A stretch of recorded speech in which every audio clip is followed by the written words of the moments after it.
ससुर गुरु सेवा करे हो. सासऱ्याची सासूची सेवा विसरू नको बेटा. आईनं लेकीला काय उपदेश द्यावा.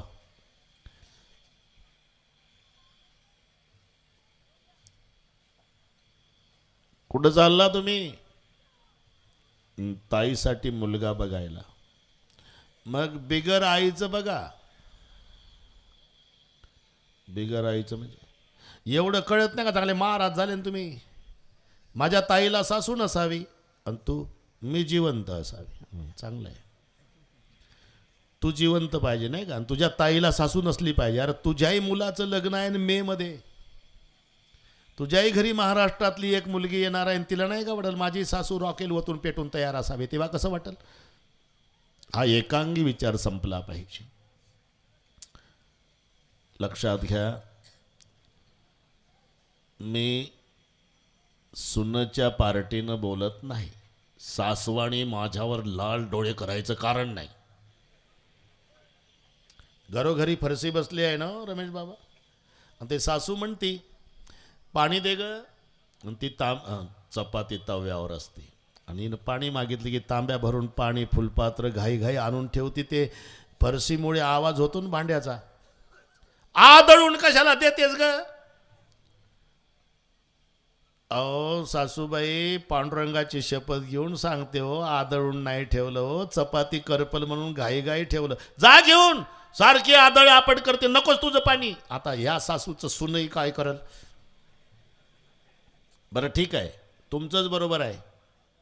आदळून पाणी देऊ द्या, आदळून जेवायला देऊ द्या, आदळून आंघोळीला पाणी, आदळून अंथरण पांघरून, आदळून नाश्ता. अरे जन्मभर आदळ आपट करू द्या सुनला. तरी एक लक्षात ठेवा, मरायच्या वेळेला सासूचं डोकं मांडीवर घेऊन 2 चमचे पाणी सुनच पाजणार आहे. मुलगी दिल्लीला आहे. ते सावडायचा कार्यक्रम संपल्यावर येणार आहे 24 तासानं. मग जिच्या मांडीवर डोकं ठेवून प्राण सोडायचा तिच्या हातचं पाणी पिऊन त्या सुनला आपली पोटची मुलगी मानली तर काय बिघडल? सुनांनाही सांगतो, दाजीबा पाटील धन्यवाद. सुनांनाही सांगतो, तुम्हाला फक्त 20-22 वर्षेच आईकडे थांबायचं आहे. जन्म सासूकडे काढायचा आहे. मग सासूला माय समजलं तर काय बिघडल? एका वाक्यात सांगू, ज्या दिवशी सुनला वाटल सासू नाही माय आहे माझी, एकही म्हातारी वृद्धाश्रमात जाणार नाही. ज्या दिवशी सासूला वाटल सून नाही पोटची मुलगीच आहे माझी, आमच्या हिंदुस्थानमध्ये एकही सून रॉकेल वतून पेटणार नाही. रामायण यासाठी ऐकायचं आहे, करमणुकीसाठी नाही. सास ससुर गुरु सेवा करे हो. चौघ्याही बहिणी निघाल्या. 1 तास राहिला बाबा.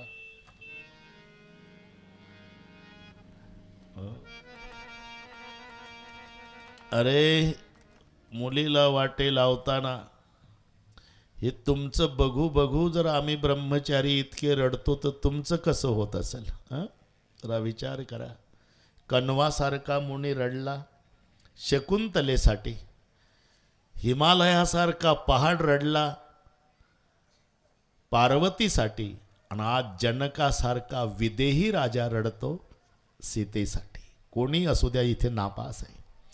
खूप रडले, खूप रडल्या चारही मुली. बाप किती काळजी घेतो. दशरथ राजाला हात जोडून जनकजी डबडबल्या डोळ्यानं म्हणाले, बाबा माझ्या चारही मुलींना भोळ्या बाबड्या आहे. माता कौसल्या, सुमित्रा, कैकेयी वरातीत आल्या असत्या तर मी पायावर डोकं ठेवून त्यांनाच सांगितलं असतं की आजपासून माझ्या लेकींना पराये घर आया ऐसा मत समजना. आणि माझ्या लेकींच्या हातून काही अपराध घडला बाबा तर तिच्या बापाचा, जनकाचा अपराध समजा म्हणावं आणि माझ्या भोळ्या बाबड्या लेकींना क्षमा करा म्हणावं. केवढी काळजी घेतो बाप. दशरथ जी म्हणाले, फिकर मत करो, मैं जरा भी दुख नहीं होने दूंगा. कोण म्हणतंय हे? देवाचा बाप. याला माहिती आहे का 14 वर्ष झोपडं तयार होणार आहे हिचं वनवासात. अरे जिथं परमेश्वराच्या बापाचं आश्वासन फेल जातं, आमचं सक्सेस होईल कसं. दैवम अन्यत्र चिंतयेत अवश्यम भावी भावानां प्रतिकारो भवेत यदि तदा दुःखे न लिप्पेरन नल राम युधिष्ठिरा. प्रत्येकाला बस सीमेपर्यंत पोहोचवायला येतात. आता सीमेपासून वापस आले महाराज जनकजी. जेव्हा महालात आले, महाद्वारात आले आणि रडायला लागले. सुनैना माता म्हणाल्या, किती दिवसापासून सारखं रडता, आजही रडता हो.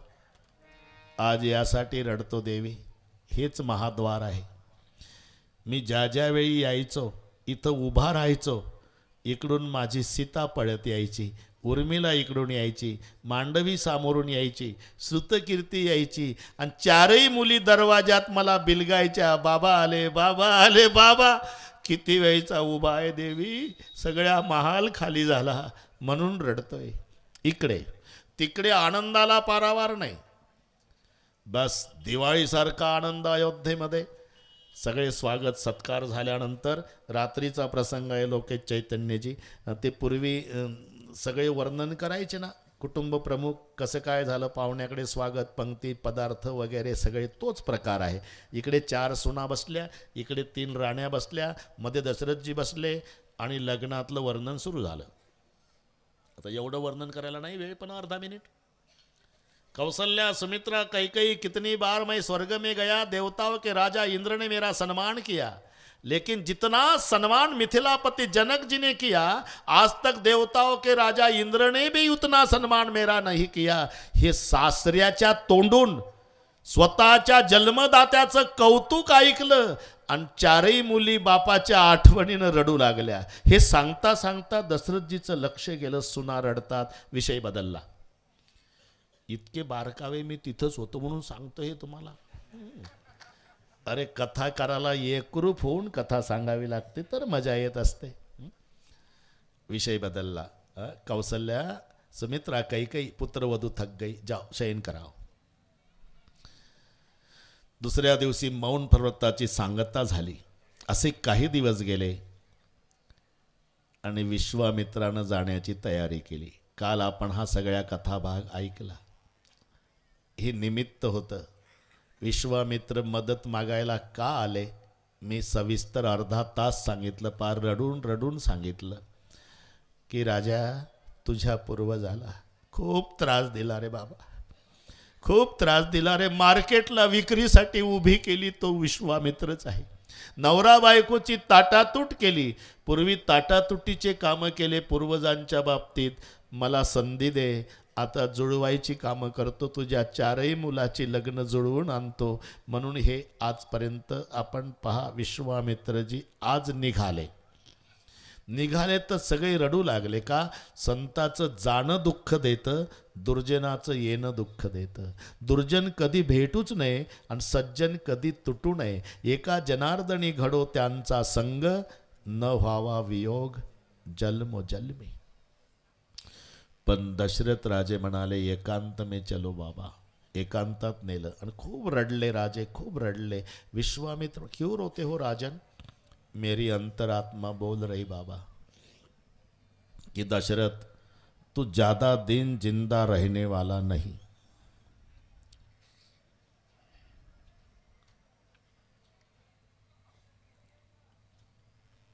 मैं मरने के बाद मेरे महल को भूलना नहीं बाबा जी, आते जाते रहना. अरे मेरे 4 बच्चों को संस्कृती का बोध दिलाते रहना महाराज. एक राजा संतापासून काय अपेक्षा करतो हे नीट ऐका. संस्कृती का बोध दिलाते रहना.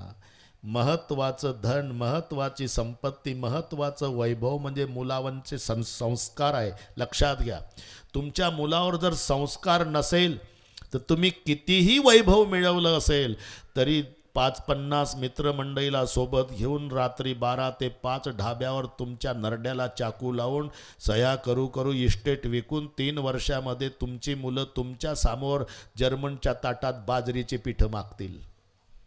संस्कार नसेल तर. आणि जर संस्कार असेल तर तुम्ही अपेक्षा केली नाही एवढं वैभव तुमचे लेकर तुमच्या समोर निर्माण करतील. म्हणून अन्यायोपार्जितम द्रव्ये 10 वर्षांनी तिष्ठती प्राप्त तू 11 वर्षे सम्मूलंच विनश्यती. अन्यायानं मिळवलेलं धन 10 वर्षे टिकतं. 10 वर्षे तर काही कळत नाही समाजाला, चर्चा चालती. आपल्याला 6-6 महिने टायर बदलता येत नाही राव, आणि ते दर महिन्याला नवीन 4 चाकी बदलतं. बदलू दे, बदलू दे. 10 वर्षे बदलणार आहे आणि मग 11व्या वर्षी तुझ्याच दारात भीक मागायला येणार आहे का? अन्यायानं मिळालेला आहे. अन्यायोपार्जितम द्रव्ये 10 वर्षांनी तिष्ठती. 11वं सुरू झालं की नाशाला सुरुवात होते. म्हणून हे धनाचे 4 वाटेकरी आहे. चत्वारो धनदायादौ धर्म अग्निनृप तस्कराः तस्याम जष्टा अवमानेन कुप्पेती त्रय बांधवाः. धर्म, अग्नी, राजा आणि चोर हे संपत्तीचे 4 वाटेकरी आहे. जेव्हा मोठ्याचा अपमान होतो, मोठा धर्म आहे, 2 नंबरचा अग्नी आहे, 3 नंबरचा भाऊ राजा आणि धाकटं चोर आहे. मोठ्याचा अपमान झाला की 3 बदला घेतात. मोठ्याचा म्हणजे धर्माचा अपमान. म्हणून धनाची शुद्धी दानानं आहे. माझ्याकडे यादी आली भाऊ. शामराव लिंबाजी रहाटे खुडच 11,000 रुपये. धन्यवाद. रामरावजी आप्पाजी झाडे, तेही खुडचचेच आहे. तुझ्याच गावचे आहे का? बरं. 7,000 रुपये. रामरावजी माझेच नाव जास्त आहे रे. रामरावजी मारुती सावळे लोहगाव 5,000 रुपये. कुंडलिकराव हरजी टेकाळे केसापूर 10,000 रुपये. परबत नामाजी माने दाटेगाव 10,000 रुपये. द्वारकादास तुकारामजी शिंदे, आकडा नाही, गुप्त असेल. संतोषराव जनकराव देशमुख 10,000 रुपये. या सर्व देणगीदारासाठी एकदा टाळ्या वाजवू आपण. बस. धनाची शुद्धी दानानं आहे. थोरला भाऊ धर्म आहे. दळवे पाटील हक्काने सांगितलं आम्ही काही देणगीदाराला. दळवी पाटील उभे राहिले 50,000. म्हटलं आम्ही वैभव पाहिलं तुमचं, तेवढ्यात नाही भागत, डबल करा. बरं बाबा 1 लाख. आणि नगदी आणूनही दिल्या. असे कितीकच दाते आहे की आम्ही विनंती केली, 10 रुपयाची अपेक्षा ज्यांच्याकडून होती त्यांनी 20-20 रुपये दिले. त्याच्यामुळे तर एवढं वैभव निर्माण झालं. हे सगळे तुम्हा परिसरातल्या जनतेचं वैभव आहे. जन्मभर तुमची लेकरं इथं येतील आणि नामदेवाच्या चरणी माथा विनम्र करतील. जन्मभर त्या संस्कारानं तुमचं धन टिकून राहील. थोरला भाऊ धर्म. जेव्हा अधर्म होतो, धर्माचा अपमान होतो, मग 2 नंबरचा भाऊ रागावतो अग्नी, त्या धनाला आग लागते. त्यातून वाचलं तर 3 नंबरचं खवळतं राजा, ते ताब्यात घेतं. त्यातून उरलं तर चोरटं 4 नंबरचं तयार आहे, ते पळवून नेतं. म्हणून असे 4. तेव्हा आते जाते रहना इथून वाढलं, मेरे बच्चों को संस्कृती का बोध दिलाते रहना. आणि विश्वामित्र निघून जातात. या ठिकाणी बालकांडाचा पूर्णविराम होतो. इति श्रीमद् रामचरितमानस सकल कली कलुषित होऊन सणे प्रथम सोपान समाप्त. अयोध्याकांडाची सुरुवात. गणेश सरस्वती सीताराम शिव पार्वती गुरुदेवाला वंदन करून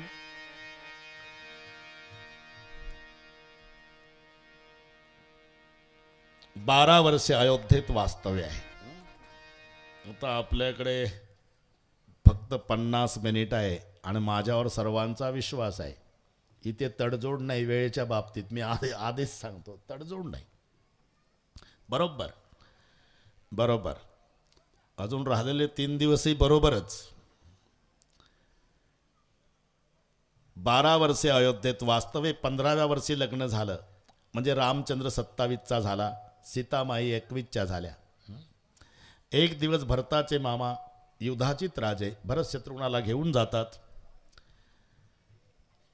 दशरथ राजाने स्नानादी कर्म आटोपलं, पोशाख केला, मुकुट डोक्यामध्ये, आणि आरशात बघितलं स्वतःला तर राजाला दोन गोष्टी दिसल्या.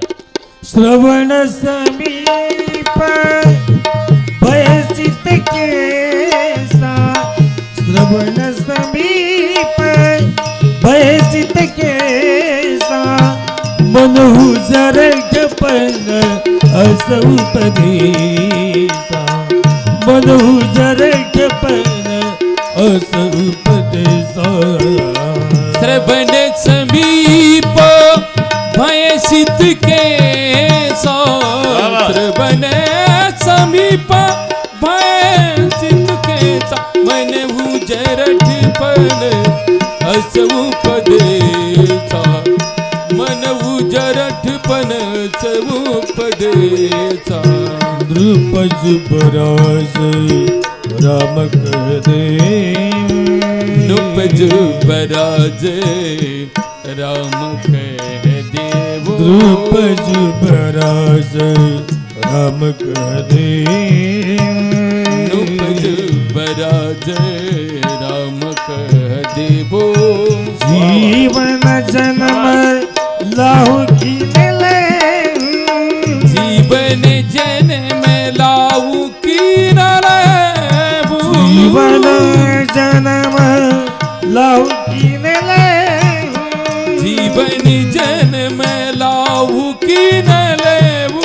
श्रवण समीप भयसित केसा, श्रवण समीप भयसित केसा, मनहु जरठपण अस उपदेसा, मनहु जरठपण अस उपदेसा. श्रवण समीप भयसित केसा, श्रवण समीप भयसित केसा, मनहु जरठपण अस उपदेसा, मनहु जरठपण अस उपदेसा.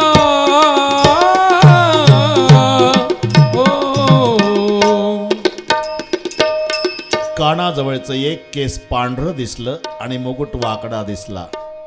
मुकुट वाकडा झाला म्हणजे मुलाच्या ताब्यात कारभार द्यायचा असतो.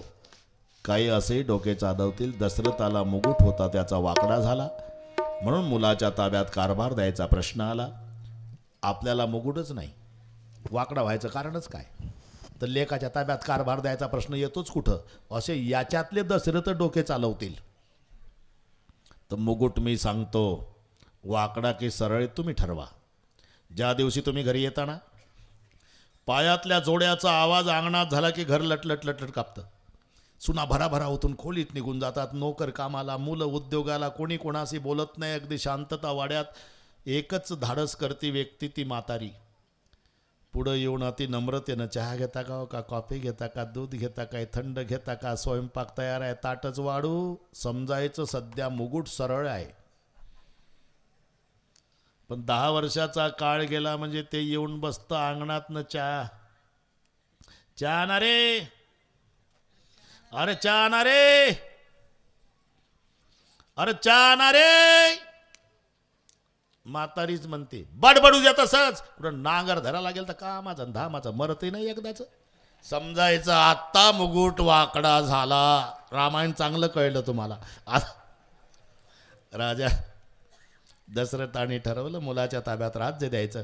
पण 14 दिवस निर्णय मनात ठेवला आणि 14व्या दिवशी वसिष्ठाला सांगितलं. वसिष्ठाला आनंदाची गोष्ट आहे. मग शुभस्य शीघ्रम श्रेयांसी बहुविघ्नानी. उद्या राज्याभिषेक झालं, सगळीकडे जाहीर झालं राज्याभिषेक होणार उद्या.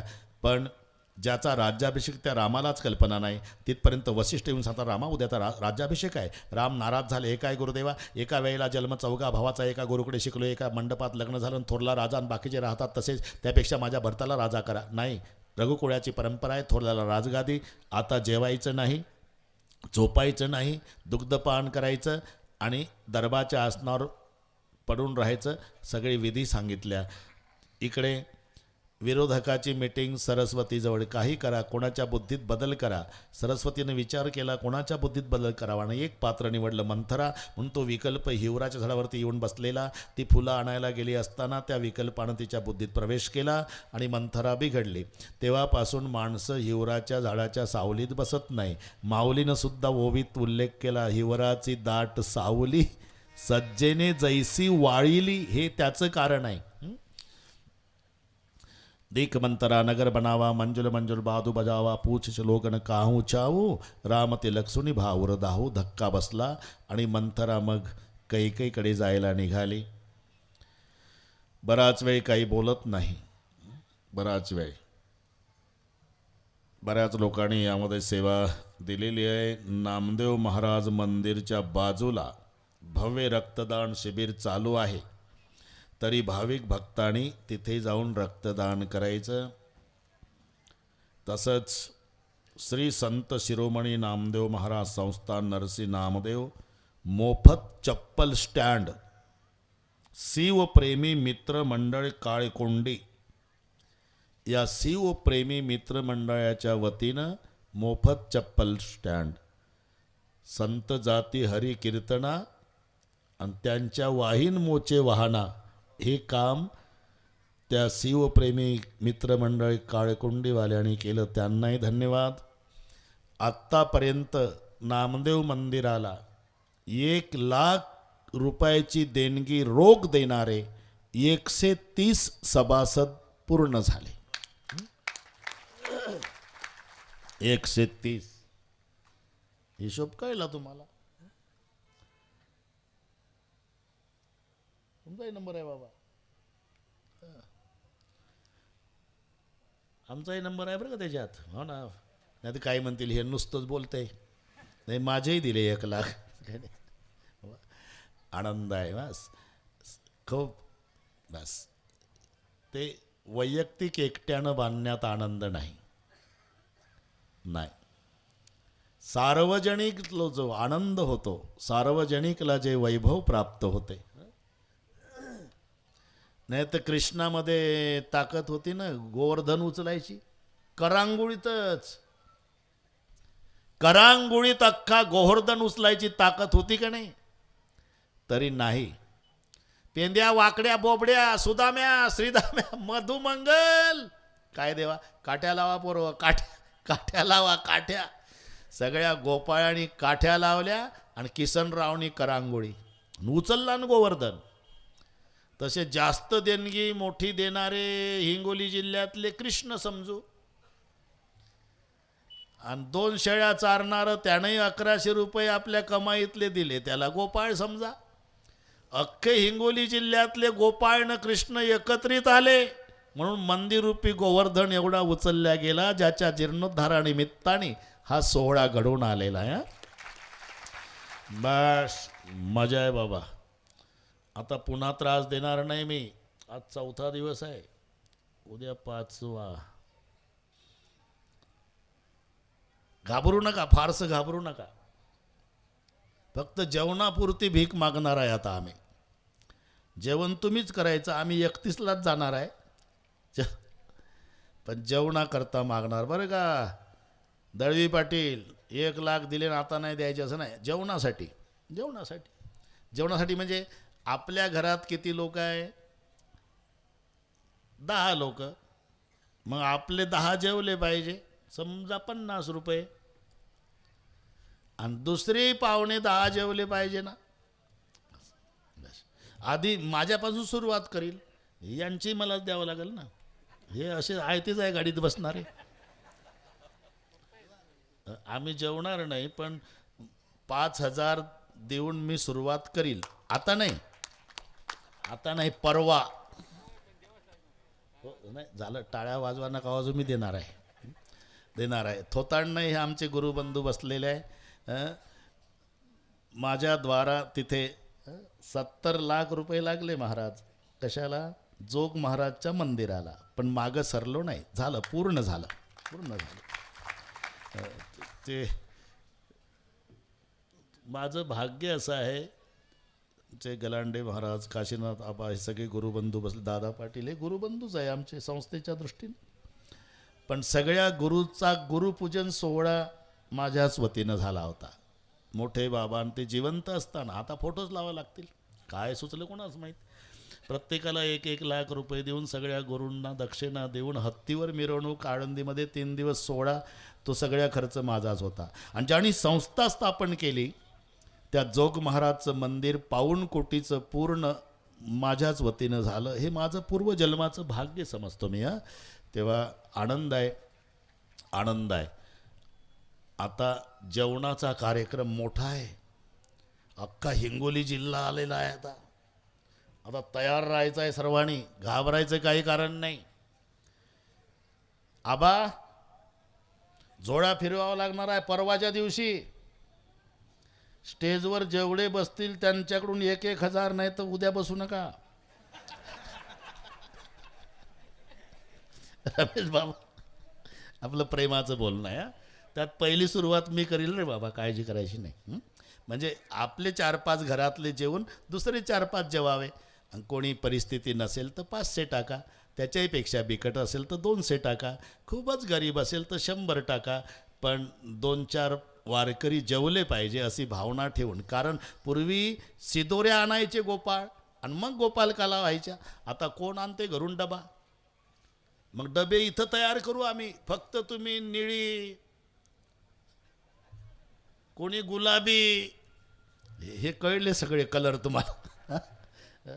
बाकीचं इथं करू. पण ते उद्या एकदा सांगेल, म्हणजे परवा गोळा करायला आमची सगळी विद्यार्थी वृंद मंडळी त्या कामावर तरबेज आहे. बरोबर थोड्या वेळात मृदंगाचार्य उद्या इथं बसा आणि 1000 रुपये घेऊन या. आता नको, परवासाठी आहे. परवा आहे ना तुम्ही? नाही तर सकाळची वेळ टाळून टाकाल बाबा. सगळे हे आमचं घरातलं सदस्यासारखं चालतंय. म्हणून रमेश बाबा, मृदंगाचार्य, आमचं प्रेमाचं बोलणं आहे. आपलं एका घरात बसल्यानंतर भाऊ कसे विचार करतात की आता काय करायचं बुवा, एवढा समाज आहे, आपण भाऊ कमी पडता कामा नाही, आपल्यापासून सुरुवात करू वगैरे, असं खेळीमेळीचं वातावरण आहे आमचं, दुसरं काय नाही. बस उद्या पुन्हा एकदा सांगेल, ते परवा गोळा करायचा आहे, परवा. आणि गोळा झाल्यानंतर इथं मोजमाप होईल, इथे मोजमाप होईल. आणि तो झालेला सगळ्या आकडा देणगीचा अन्नदानासाठी वापरायचा आहे आपल्याला. 1 तारखेची द्वादशी सोडणार आहे सगळ्या हिंगोली जिल्हा इथे नामदेवाच्या दरबारात. तुमच्या मी प्रमाण सांगून गेलो, नामामणे देवा तुमचे तुम्ही जेवा. तेव्हा मोजमाप होईल, तो आकडा बरोबर इथेच जाहीर करून नंतर आरती होईल. मिलिटरीसारखा शिस्तबद्ध कार्यक्रम होईल. याच्यात बराच वेळ गेला पण आवश्यक होता म्हणून सांगितलं. दळवी पाटील, हा बस, नाही तर दिले भाऊ 1 लाख रुपये. आता नाही दळवी पाटलापासून सुरुवात करतो, तुमचे 1000 पाहिजे आम्हाला. असे बरेच पाटील बसलेले आहे, हे सगळे VIP त्याच्यातच मोडतील. नाही तर बाजूला बसाल परवापासून. ठीक आहे, आनंद आहे. जास्त परिचयाचं बोलणं आहे बस. मंथराजी बराच वेळ बोलत नाही, काही चुपचाप क्यों खड़ी, मेरा राम तो कुछ रहना, राम के सिवा और कौन कुछ हो सकता है अयोध्या में. मग उद्या राजतिलक आहे, काही नाचू लागली, बोल काय बक्षीस. तुला कळत कसं नाही पोरी, राजमातेचा अधिकार, कौशल्याला दासी म्हणून जन्मभर जीवन जगावं लागेल तुला. ऐकून घेत नाही. मंथरा खाली कोसळली. तिला कवटाळून उचलायचा प्रयत्न केला तेव्हा हिच्यातला विकल्प तिच्यात प्रवेश करता झाला आणि काही बिघडली. बोल काय करू, तू सांगशील ते. मग एकच, कोप भवनामध्ये मलिन वस्त्र अलंकार विरित विस्कटलेले केस जमिनीवर पडून राहा. दशरथ राजा आनंदाची वार्ता सांगायला येतील. रामाची शपथ घालत नाही तोपर्यंत वराची मागणी करायची नाही. तयार केलं. सायंकाळची वेळ आहे. दशरथ राजे येतात. मंथरेला विचारतात, मेरी प्यारी राणी कैकई कहा. कोपभवन सुनी सखीचे उराव धक्का बसला. आत येतात. अवस्था बघितली. जमिनीवर पडलेली कैकई, म्लान वदन, केस विस्कटलेले. दशरथजी जवळ येऊन, कैकई निकल जावे असे. तिकडे तोंड फिरवलं. कैकई आपका मुंह नहीं देखने का. इकडे आले काही काही निकाल जाओ यहाँ से. जरा विचार करा.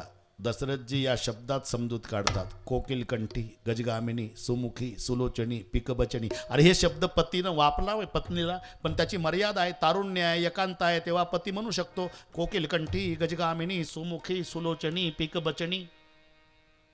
पण ज्याच्या 4 मुलांची लग्न झाली, 4 सुना घरात आहे, वय वर्षे 85चं म्हातारं, 80च्या म्हातारीची हनवटी धरून सुनाच्या समोर कोकिल कंठी. अरे काही अर्थ आहे काय? पुरं घर शर्मिंदा होईल की नाही? केलं आम्ही जेवणाचं.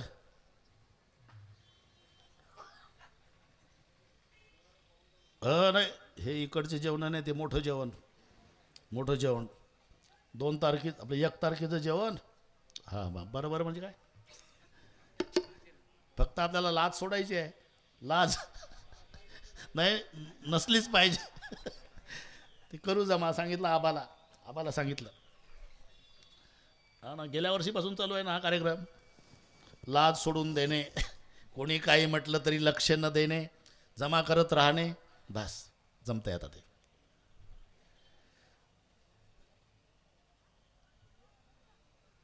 कोकिल कंठी, गजगामिनी, सुमुखी, सुलोचनी. आताचा दशरथ काम आहे कैकेयी, क्रोध आहे मंथरा, लोभ. काम क्रोध लोभ तिन्ही एकत्रित आल्यानं 14 वर्षे रामराज्य लांबलेलं आहे. बोल कैकेयी काय पाहिजे? मालूम है मंगो जिंदगी भर. कुछ दिया आज तक? पूर्वीचे 2 वर देता की नहीं शंका है. अरे भोले स्वभाव वाला हो, भूल गया हो. 2 के बदले 4 मांगो. राम की शपथ. आपको मालूम है पूरी दुनिया जानते मेरे रघुकुल को. तो